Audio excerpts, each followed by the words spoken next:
every job has a positive and a negative. So there's these group of things that you really love about your job, and then there's these group of things that you really dislike about your job. And this is true of all jobs and all organizations. There isn't any organization, even one that is a best place to work, where there isn't something in that organization that you can say, I could really do without that. But it's kind of it's a give take. It's that 80-20. Is it that 80% of this package, the job, the relationship with the employer, the organizational culture, I like 80% of this, and 20% of it I don't like, but that 20% that I don't like, it's okay. That 80% makes up for it.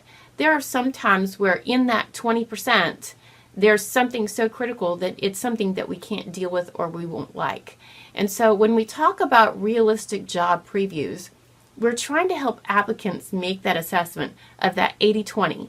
I like that 80%, but I understand that 20%. And in understanding that 20%, I'm willing to accept that 20% to get that 80%. And so the realistic job preview not only describes the job itself and the culture of the work group, but it also describes the culture of the organization. So all the things that could be impacting that person's interest in leaving the organization. So remember that at 6 months, about 25% of those people who took the job are going to leave. And so that buyer's remorse sets in a little bit earlier than that. So by creating a realistic job preview, we are enculturating individuals into our organization before they even get there. So it's part of the recruiting process.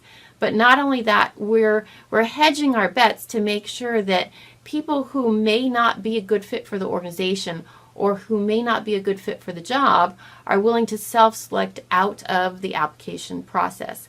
And so that's the underlying premise of the realistic job previews. Typically, they're used for entry-level positions, especially high turnover positions where we're trying to reduce the turnover rate. The more likely it is that they understand the context, clearly understand the context before coming, the more likely it is that we're going to keep them for that 2 years that the Bureau of Labor Statistics says is the average, 2.5 years, I think it is.